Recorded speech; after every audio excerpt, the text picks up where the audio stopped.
Mudsill theory is a sociological term indicating the proposition that there must be, and always has been, a lower class for the upper classes to rest upon.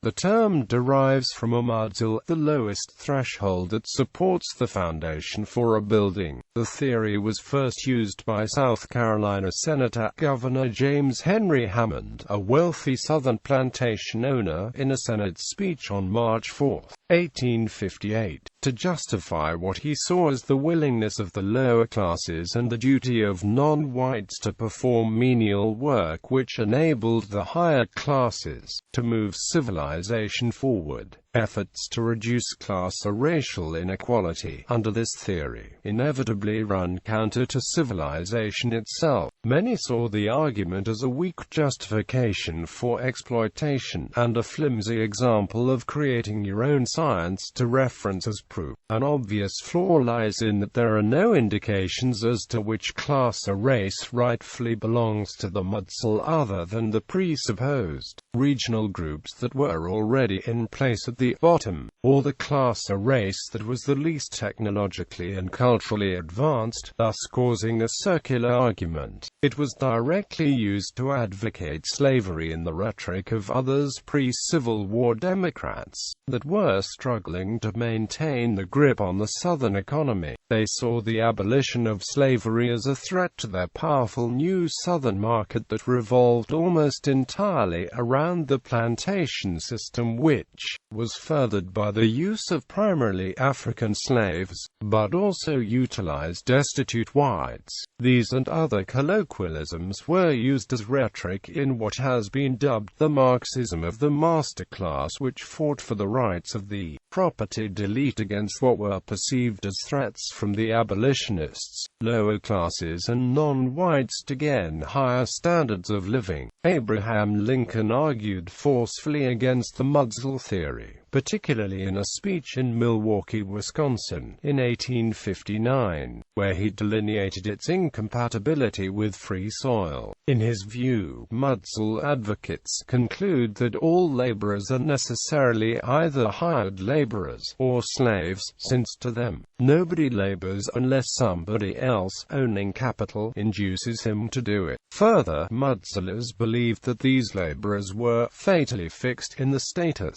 Lincoln contrasted his view that labor was in fact the source of capital, noting that a majority of persons in free states were neither hirers nor hired, but in such professions as farming where they worked for themselves. Northern soldiers fighting in the Western theater of the Civil War turned this derogatory term into one of self-pride, as in Western Mudsill.